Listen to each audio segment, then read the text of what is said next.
Her father was sick, her parents were poor. She left for the city with one dream, to make them proud. But what she didn't know was that the woman who promised to help her was secretly involved in trafficking young girls. When she refused to sell her body, she was thrown out, homeless and hopeless. She wandered the streets, hawking water just to survive. Then one day deep in the bush, she stumbled upon a dying man, shot and left for dead by gunmen. What she didn't realize was that this man was a billionaire, and saving his life would completely change her own.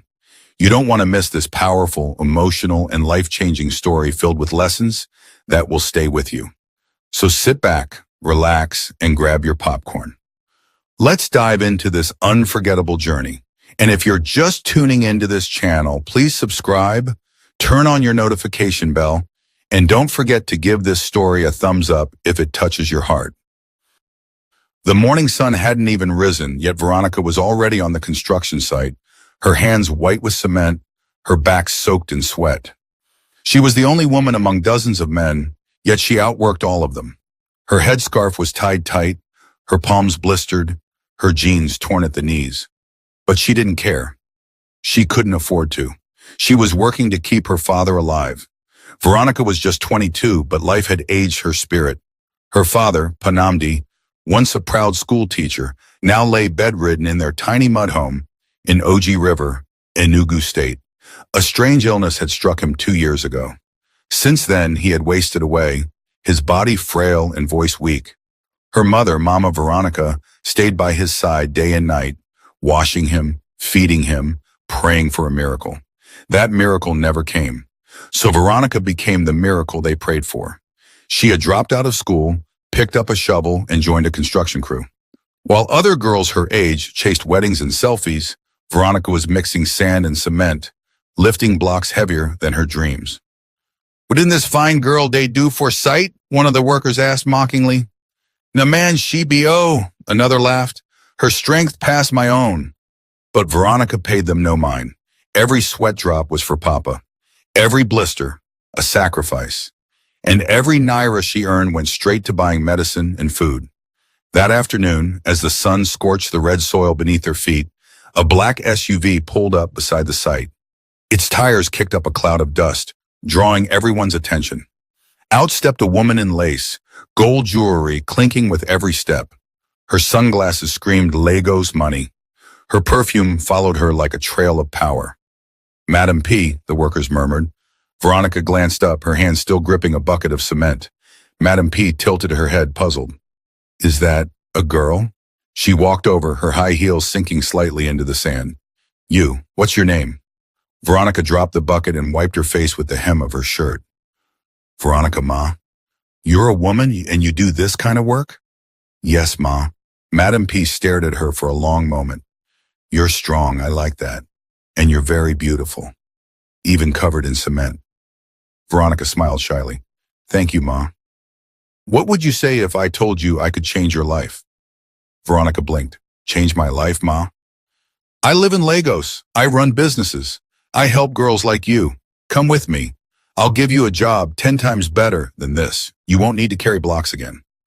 Veronica's hands trembled slightly. She had never heard such words. "You mean it?" Madam P nodded. "I see potential in you." That night, Veronica could barely contain her excitement. She rushed home, her face beaming. Her mother was feeding Painamdi Pap when she burst in. "Mama, Papa, Madam P said she'll take me to Lagos." Her mother dropped the spoon. "Lagos?" "She said she'll give me a better job, more money, no more block carrying. She said she sees potential in me." Her father coughed weakly. "Veronica, be careful. She's from our village, Papa. Madam P, she helps people. I have to try. For you, for Mama." That night, they didn't sleep.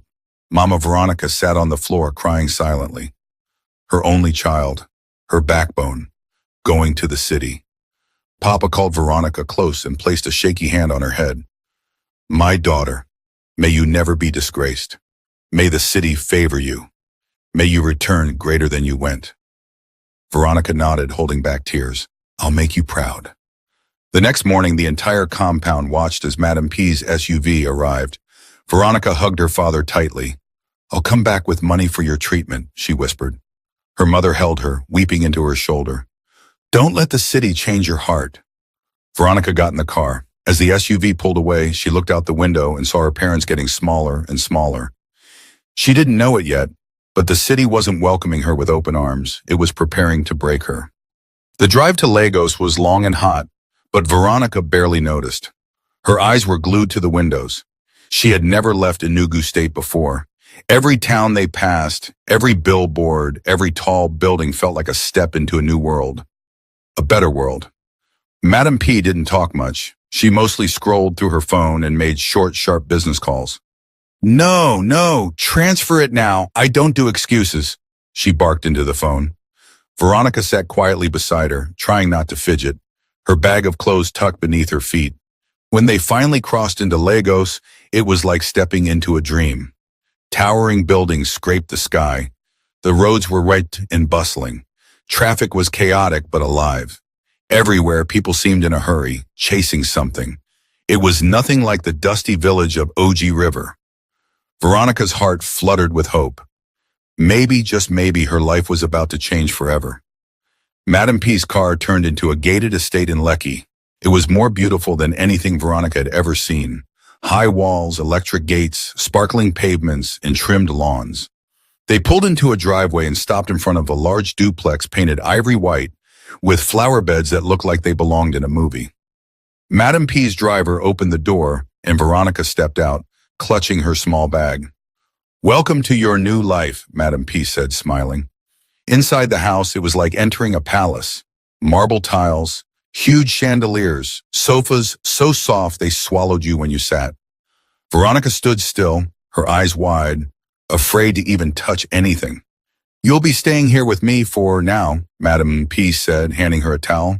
Go freshen up. There's food in the fridge. Veronica couldn't believe her ears. She showered in a bathroom with hot water. She ate rice with chicken, not the bony village kind, but fat, juicy chicken legs. That night, she slept on a real mattress with clean sheets. No mosquitoes, no bucket of water by the bed. She cried silently, not tears of sadness, but tears of hope. The next day, she woke early, dressed neatly, and waited for Madam P, but no mention of work came. Instead, Madam P told her to relax. Enjoy yourself. You've been working too hard all your life. Let Lagos pamper you a little. Veronica nodded, unsure but grateful. One day passed, then two, then four, a week. No work, no explanation.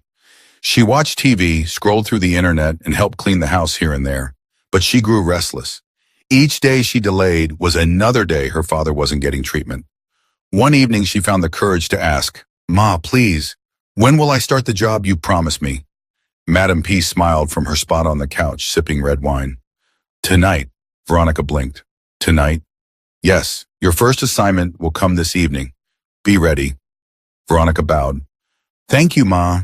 She rushed to her room and began ironing the only decent dress she had. In her heart, she was sure it must be a night shift job, maybe a hotel receptionist, a cleaner, even a night security post. It didn't matter. She was ready. But at 8 p.m., Madam P knocked on her door and entered, holding a shopping bag. Wear this, she said, tossing it on the bed. Veronica opened the bag. Her heart dropped. Inside was a tiny red dress, barely any fabric, just straps and tight curves. She looked up. Ma, I don't understand. Madam P's tone changed. You're going out with a guest. He paid for you. Wear it. Veronica froze. Paid for me? Yes, he likes fresh village girls. Don't act dumb. You're not here to cook and clean. This is Lagos. Veronica's voice trembled. But I thought you were giving me a real job. You said, Madam P slammed her wine glass on the table. This is the guape, and you'll make 10 times your bricklayer pay in one night. Just smile and be sweet. Veronica backed away. I can't. I'm not a prostitute. Then get out, Madam P said coldly. Now, take your bag and go. Veronica stood frozen. Outside at this time? In a strange city? Out, Madam P screamed. You think I'm running a charity? You think I fed you for free? Get out before I call the security. Veronica grabbed her nylon bag, her heart pounding. No shoes, no money, no idea where she was. The gate slammed behind her. She stood on the dark, quiet street, the lights of Lagos suddenly cold and cruel. Just hours ago, she was full of hope. Now she was homeless in a city that didn't care if she lived or died. The gate slammed shut behind her with a loud clang that echoed through the empty street. Veronica stood frozen on the curb outside Madame P's mansion, holding nothing but a worn nylon bag containing her clothes and a cracked old phone with no SIM card. The street was quiet, save for the distant honks of traffic and the buzz of a nearby transformer. She had no idea where she was. Just hours ago, she was watching Netflix on a soft couch in an air-conditioned room eating fried rice. Now, she was barefoot in the cold night of Lagos, confused, scared, and humiliated. The dress she wore barely covered her thighs. Her braids were loose. Her voice trembled. God, what have I done wrong? She thought of her father, sick and waiting. Her mother, believing she was safe. If only they knew their daughter was now stranded with nowhere to go, in a city that didn't know her name. She walked, not knowing where she was heading. One estate security man hissed, "Hey, where you dey go like that? Abi, you be one of those Olosho way they waka at night?" She didn't answer. She just kept walking, hugging herself tightly. The streets of Lagos at night were not friendly, especially to girls like her. Men slowed their cars and rolled down their windows, offering rides. Others shouted suggestive things at her. One man followed her for 3 streets, whispering, "You fine pass all those Instagram girls. Come enter Motormake. I treat you like queen." She ran. Eventually she found an empty bus stop shelter and curled herself on the bench. But even that didn't last. Around midnight, a group of young area boys arrived, reeking of alcohol. "Wouldn't this one day do here?" one of them slurred. Another laughed. "Maybe she won't join us tonight." Veronica jumped up and ran again. By 2 a.m., she had no choice but to crouch beside a locked kiosk, using her bag as a pillow and her wrapper as a blanket. The ground was cold and mosquitoes feasted on her legs. Her stomach growled. Her back ached. Tears slipped down her cheeks, but she wiped them away angrily. "I won't cry," she whispered to herself. "I'm not weak." But inside, she was broken. By dawn, people began sweeping the streets. Veronica stood up, dusted her wrapper, and washed her face at a leaking pipe by the roadside. A woman selling a curra nearby stared at her suspiciously but said nothing. She had no money. She remembered Madame P's final words, "Get out before I call security." That woman had lured her from the village with promises of a better life, only to try to sell her to a man like a piece of meat. The thought made Veronica tremble with rage. She decided one thing that morning. She would rather starve than sell her body. She began knocking on doors. From one shop to another, she pleaded, "Please, Ma, I'm looking for a cleaning job. Anything. I can wash, I can sweep." Most ignored her. Some men told her to come back. "But make sure you wear a short skirt next time," one added with a wink. Another man, a boutique owner, seemed nice at first. He told her to wait inside, then slowly locked the door and leaned in close. "I can give you 20,000 today. Just spend one night with me." Veronica bolted out of the store before he finished the sentence. By evening, her legs were swollen from walking all day. Her throat burned. Her stomach was empty. She sat under a bridge surrounded by street boys and beggars. Some of them smoked. One girl was breastfeeding a baby. Another was laughing madly to herself. Veronica curled up in a corner, using her wrapper as cover, ignoring the rats that scurried nearby. She whispered to herself through clenched teeth, "I won't die here. I will survive this. I will make Papa proud. I will." That night, despite the fear, the stench, and the loneliness, Veronica made a vow. No matter how long it took, she would rise. But never, never would she sell herself to do it. By the 4th morning of sleeping under the bridge, Veronica stopped hoping that someone would rescue her. Hope, she realized, was a luxury, and she couldn't afford luxuries anymore. Her body had grown leaner. Her cheeks no longer held the softness they once did. Her once glowing dark skin now looked dusty and dry from days under the sun and nights exposed to the wind. But her spirit? Unbroken. That morning, she joined a group of street hawkers gathering near a kiosk close to Ohoda. They carried buckets filled with chilled sachet water, known as pure water. Veronica watched them, girls her age, some even younger, balancing basins on their heads, weaving through Lagos traffic, screaming, "Water for 50 naira! Buy your cold water!" A girl named Chinwe, with quick eyes and a sharp tongue, noticed Veronica standing nearby. "You dey look? You want sell or you want beg?" Chinwe asked. "I want to sell," Veronica replied softly. Chinwe eyed her up and down. "You get money to buy water?" Veronica shook her head. Chinwe hissed. "Then go find another way to survive." But an old woman selling roasted plantain nearby intervened. "Give her a bucket. Let her try. If she no return your money, curse her." Chinwe reluctantly gave Veronica a small bowl filled with cold sachets. "If you sell finish, bring 800 naira. The rest is yours. You spoil my water, you go see madness." Veronica nodded, lifting the bowl onto her head. The first time she stepped into traffic, her hands trembled. Cars honked. Bus drivers shouted. Conductors cursed. He laughed and walked away, but not before muttering, "Pride go kill you." But Veronica wasn't proud. She was desperate. Desperate to keep what little she had left, her dignity. Some nights, the police would come and chase them away shouting, "Clear this place! You want to turn bridge to bedroom?" She'd run with her wrapper and bucket, hiding behind kiosks. Other nights, rain would pour suddenly, soaking everything.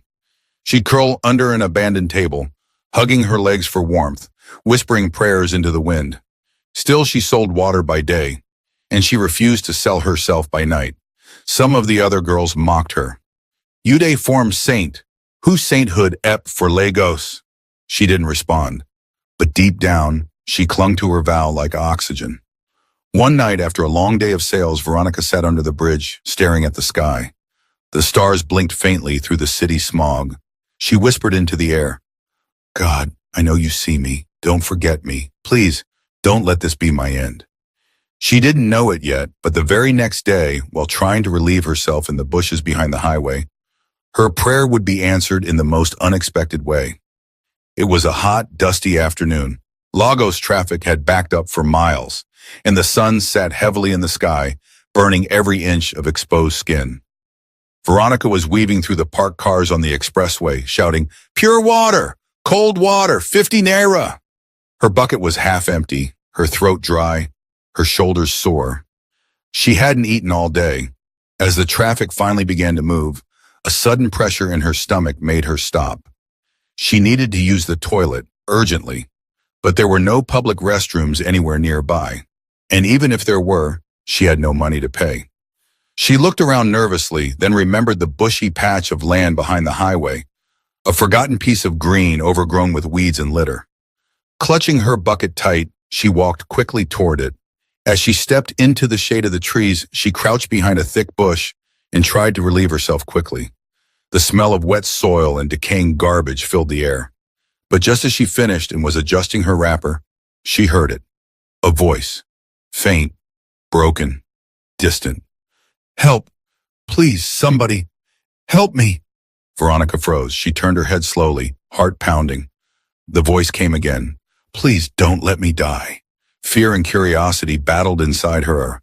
Carefully, she tiptoed toward the direction of the voice. The bushes rustled under her feet. Her heart thudded louder with each step. And then she saw it. Lying behind a broken pile of old tires was a man in a torn suit, his white shirt soaked in blood. His hands were tied behind his back. His legs were bound. His face was swollen, and a deep gash on his forehead and oozed blood. His lips trembled. His chest rose and fell slowly, struggling. Veronica gasped. She dropped her bucket and ran to him. The man opened his eyes weakly. When he saw her face, he whispered, "Please don't let me die." Then he lost consciousness. Veronica stood there, frozen, her mind spinning. What was this? Who was he? Was this a setup? A trap? But something deep inside her moved. This man was dying. He needed help. Without thinking twice, Veronica bent down and tried to lift him. He was heavy, at least twice her weight. But adrenaline and desperation gave her strength. She dragged him through the grass, inch by inch, until they reached the edge of the road. Taxis sped by without stopping. She stood in the middle of the road, waving frantically. "Please, help me, please."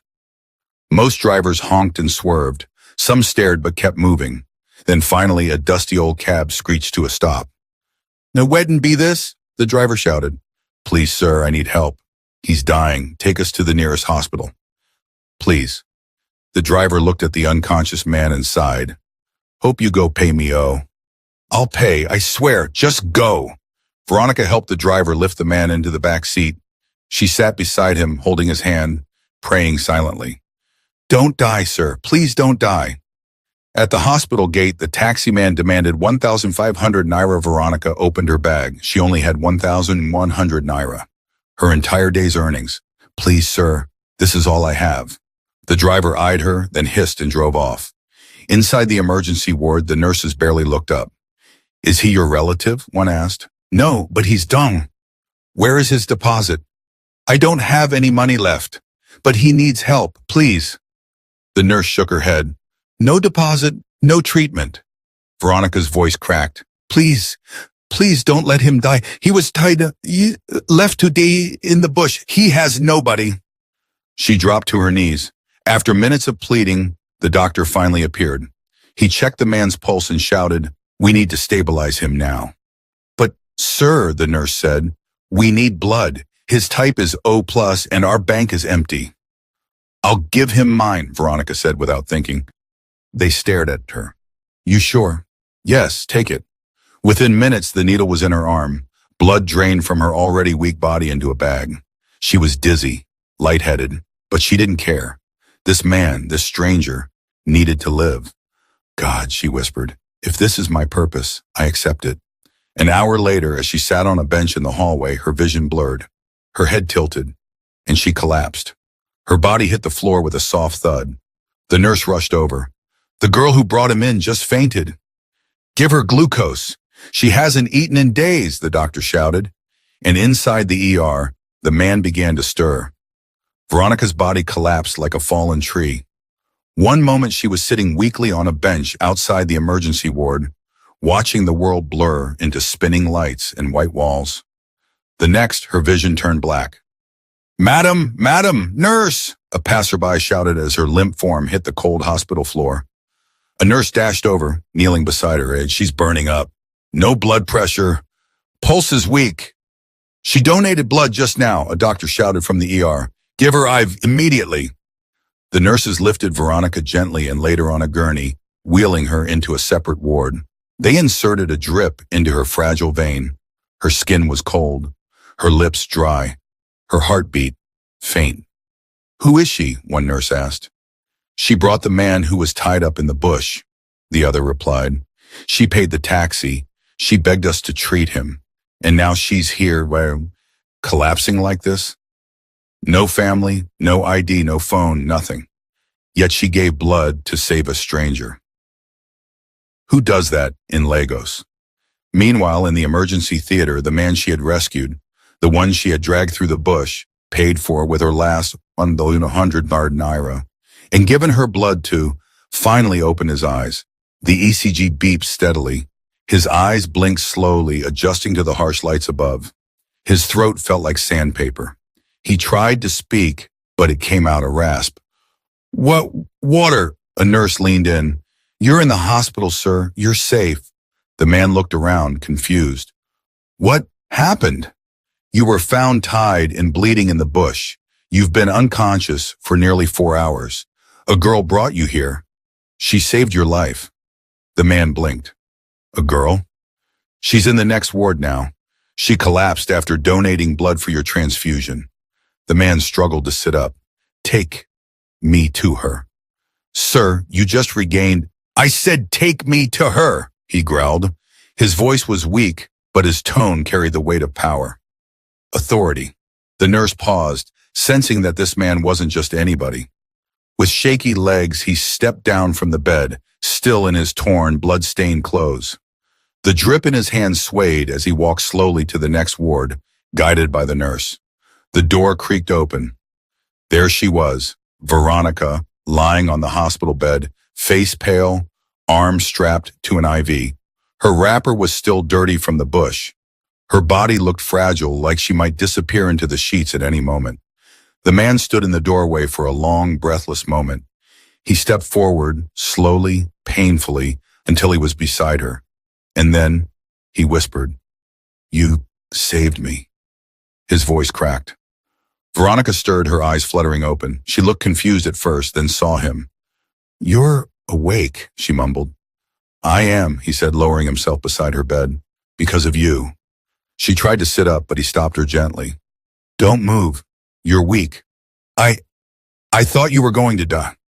He looked away for a moment. "I nearly did. But you dragged me out of the bush, called a taxi, paid with your last money, begged these doctors to help me, and gave me your own blood." Veronica looked down.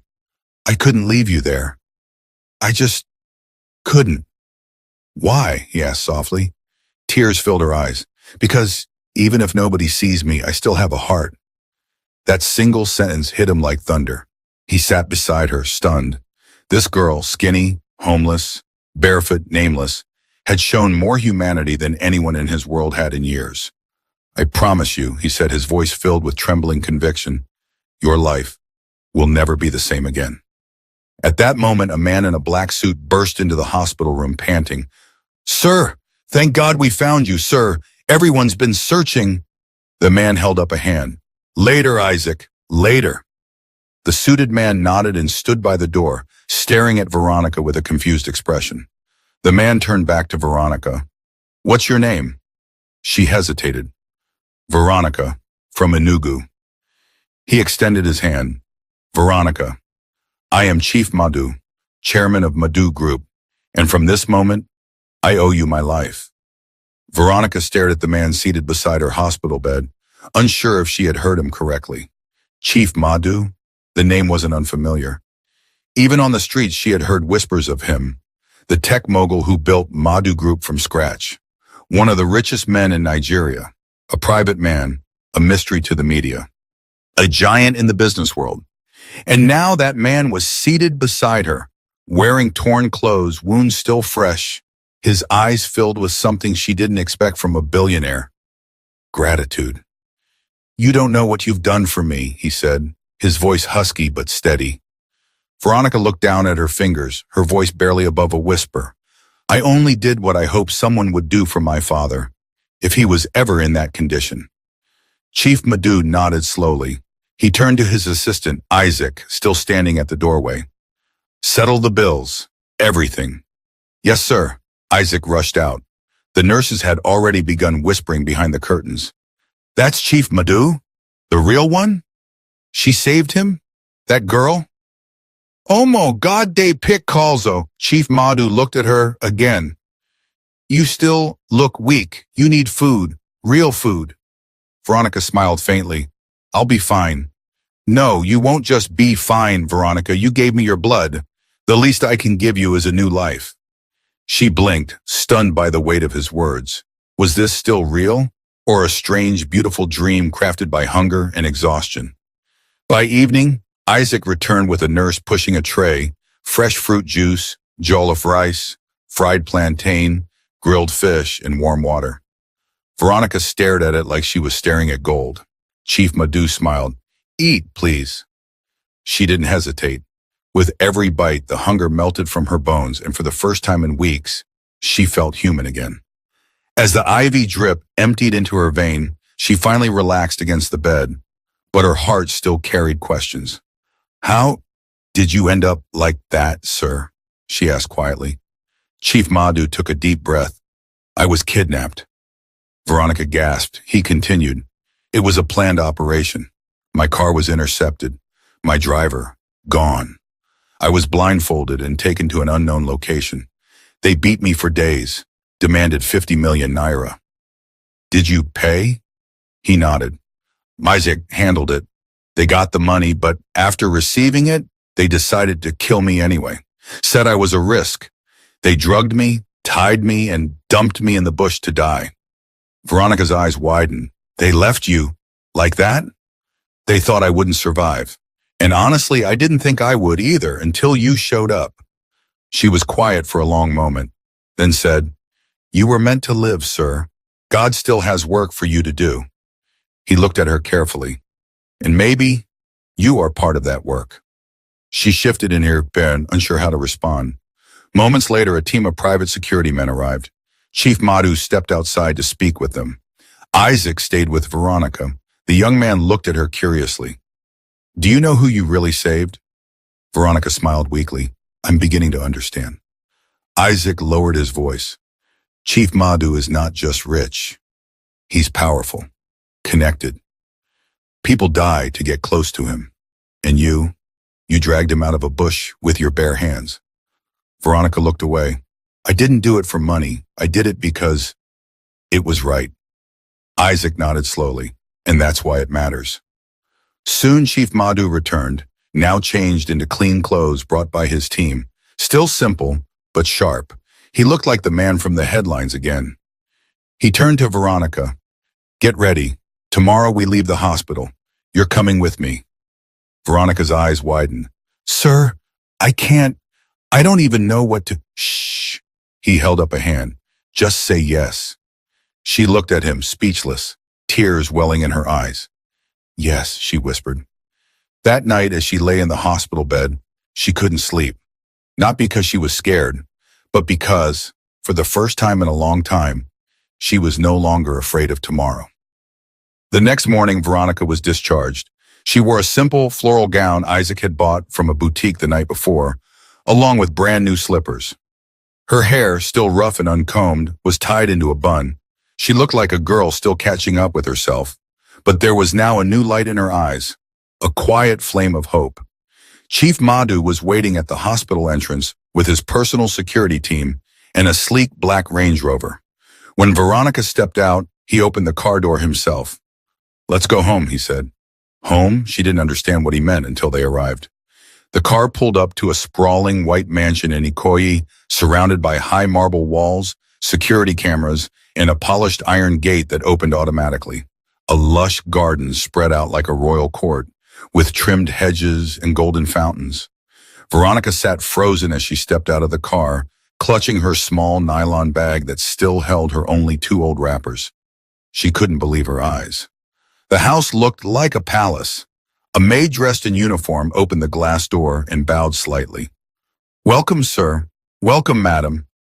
Madam, Veronica's heart skipped. Inside, it was even more surreal. Crystal chandeliers hung from the ceiling. The floors were imported Italian tiles that reflected her bare feet. Paintings lined the walls, and soft music played in the background. This is your house? She asked in disbelief. Yes, Chief Madhu said with a small smile. And it's your home now, too. Veronica turned sharply. No, sir, I can't live here. I'm not... You saved my life. That is not a debt I can repay with mere words. But, you will rest here. You will be safe. You will eat and sleep in peace. It's the least you deserve. Her eyes burned. She had never been in a house with a working ceiling fan, let alone one with air conditioning and imported art. A maid guided her upstairs into a guest room. The room was larger than her entire family's house. A king-size bed with white silk sheets. A bathroom with a hot shower and rose-scented soap. A vanity with lotions she didn't even know how to pronounce. Veronica stood in the center, frozen, unsure if she was supposed to sit or stand. Ma, the maid said gently, you can bathe. I'll bring food. She nodded. Inside the bathroom, she stared at her reflection. Her face looked thin, her eyes tired, but she smiled. For the first time in forever, she smiled. Genuinely. Fully. After showering, she was given a comfortable gown and called downstairs to the dining room. 3-course meal, chicken and creamy sauce, basmati rice, fresh orange juice, clean utensils. Veronica ate slowly, unsure which fork to use, but no one laughed. No one judged. Later that afternoon, Chief Madhu invited her to the garden. The air was peaceful. Birds chirped from fruit trees. A marble table sat in the center with 2 chairs. Veronica took her seat carefully. Chief Madhu sat opposite her. His tone was softer now, fatherly. Tell me about yourself. Veronica hesitated. There's not much to tell. Try me. She opened up, slowly at first. She spoke of her father, a retired teacher, now bedridden and ill, her mother who worked like a donkey to feed them, the job she took as a bricklayer to keep them alive, and finally the Madam P. She said she'd give me a job. She lied. When I refused to sleep with the man she brought, she threw me out. Chief Madhu's eyes darkened. That woman, she will pay for what she did to you. I don't care about her anymore. I just want to help my parents. My father's health is failing. We couldn't even afford blood tests, let alone treatment. Chief Madhu was silent for a long moment. Then he spoke quietly. What if I told you I could fly your father abroad for treatment? Veronica's head shot up. Sir, I'll arrange everything. Full medical support, private hospital, flight, your mother too if necessary. She covered her mouth. The tears came fast. But why? Why are you doing all this for me? She asked. He looked her straight in the eyes. Because you gave me something no one else did. Humanity. When I had nothing. Not even a name. You saved me. He stood and walked toward the entrance. Oh, and one more thing. He returned with a small black suitcase and set it gently in front of her. She opened it. $200,000 in cash. Veronica gasped, her chest tightening. She backed away, trembling. I can't accept this. You can, and you will. Use it to build a future, not just for yourself, for your family, for every girl who thinks dignity can't survive poverty. Veronica collapsed into the chair, shaking. She had no words, just tears. The kind of tears that come when pain finally meets peace. The sun filtered softly through the mango trees in Chief Madhu's garden that afternoon, casting a warm golden glow on the marble tiles and flowers in full bloom. Birds sang into the background, but Veronica wasn't paying attention to any of that. She sat on one side of the white garden table, the open briefcase of dollars still resting in front of her like a dream she couldn't wake up from. Tears streamed down her face, not from pain, but from overwhelming gratitude. Across from her, Chief Madhu watched silently. He didn't interrupt. He knew the weight of that moment. He had once cried like that himself long ago, when someone gave him his first chance. Veronica finally looked up. Sir, you don't know what this means to me. Chief Madhu leaned back in his chair. I may not, but I know what you mean to me. You saved my life when you had no reason to, and you didn't ask for anything. Veronica shook her head. I just didn't want you to die. I didn't even know you were rich. He smiled. Exactly. Chief Madhu continued, tomorrow morning my jet will be ready. Your parents will be flown to India for full medical treatment. You'll go with them. I've already made arrangements. Veronica covered her mouth again, shaking her head in disbelief. Your father deserves a chance to live, and your mother deserves rest. You gave me a second chance at life, Veronica. Now I'm giving you one. She stood slowly, then walked around the table and fell to her knees before him.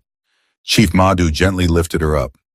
No, you don't kneel to me. You stand tall, because after all you've survived, you are stronger than most people I know. She looked into his eyes. Thank you. Thank you, sir. But before she could finish, he placed something else on the table. A house document. 3-bedroom bungalow, yours. Title in your name. You'll never be homeless again. Veronica froze. Sir, this is too much. Not for someone who gave blood on an empty stomach. For a man she didn't even know. There was a pause. A long, peaceful pause. Veronica stepped back and looked up at the sky. She could see the clouds shifting slowly. Just days ago, she was hawking water, dodging area boys, sleeping under a bridge. Now, she stood in a billionaire's mansion garden, holding the keys to a new life. She whispered softly to herself, Papa, you'll finally get the help you need. Tears came again, but they weren't bitter this time. They were full of joy, full of healing, full of God. Chief Madhu looked at her with the quiet pride of a father. This is not charity, Veronica. This is harvest. You sowed kindness, and now you're reaping destiny.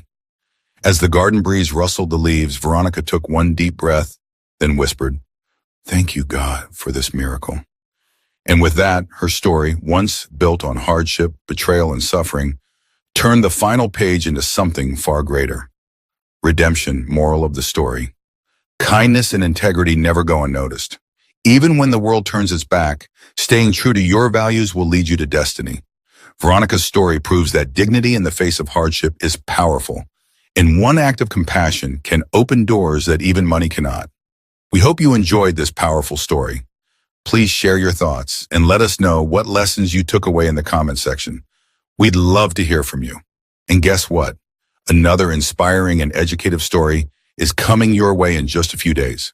So make sure to subscribe to this channel and turn on your notification bell so you'll be the first to watch when it drops. If this story touched your heart, don't forget to like this video and share it with your friends and family. Thank you so much for watching. Stay inspired, and God bless you.